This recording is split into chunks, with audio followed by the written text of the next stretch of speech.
Yeah, thank you, gentlemen. Coming up, we have a question from Susie regarding government reimbursement for pharmacy investment. Susie, you're now live on the line. Please go ahead. Thank you, and thank you to everybody on the panel for everything you do on behalf of the profession of pharmacy.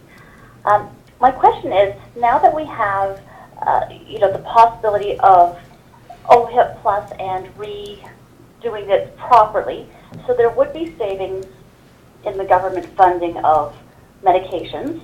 Is there a way that we can make sure that the savings that would happen through the government, that it stays in pharmacy, and perhaps we could make it so that we would then be paid for our expanded scope of practice and a lot of the services that we're actually doing without actually getting paid for, or perhaps not getting paid a reasonable going rate? Just want to. That's a great question. Thank you for that. And I would say, yes, there's been a history of our recommendations to government to reinvest the savings from other parts of the pharmacy budget. For example, generic price compression and the deflationary pressures that have been applied to pharmacy over the course of the last several years. We've certainly been working with the ministry as well as government to look at mechanisms to reinvest that directly into frontline healthcare. And I think we'll continue with that approach, because that's where the investments in healthcare, when you look at the 50 cents of every dollar going to healthcare, the return on that investment is going to be critical. And there's a few partners in the community, including pharmacy, that can really deliver on that ROI.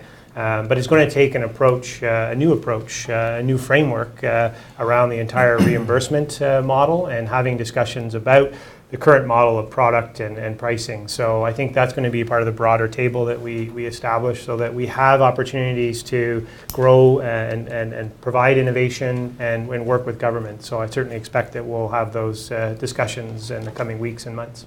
Susie, thank you again for your question. Thank you for your very kind comments at its outset. I think over the past 15 years, it's safe to say that we've been living with government policies, legislation, regulation that have been very much ad hoc at best.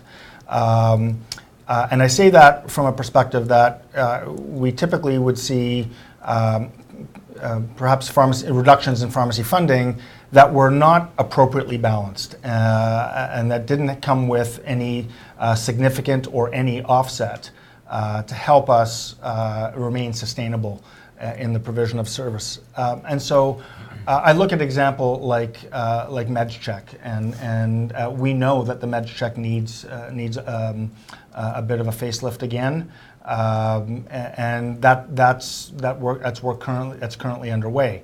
But I think it's a very logical request coming from OPA and from neighborhood pharmacies to bring these types of ideas, that if there is ever any need for, if there is any need to reduce funding, that it be offset, and that investments are made back into the profession, so that we can remain sustainable in the provision of care, and quite simply, it maintains that collaborative approach that that we will still be at the table and still maintained, in somewhat of a whole fashion. And just to add to that, it's going to have to be about patients. So it's not about us, it's not about the business, it's really going to be about what is going to enhance patient care, both timeliness and health outcomes. And that's where we're starting to see more and more momentum in Ontario and elsewhere around this idea of quality, measuring quality, return on investment. And I think we're going to see more scrutiny on that in the coming months and years. So we need to be part of that and figure that piece out, and really position it as these are for investments in patient care that accrue benefits not only in pharmacy, but of course across the healthcare system.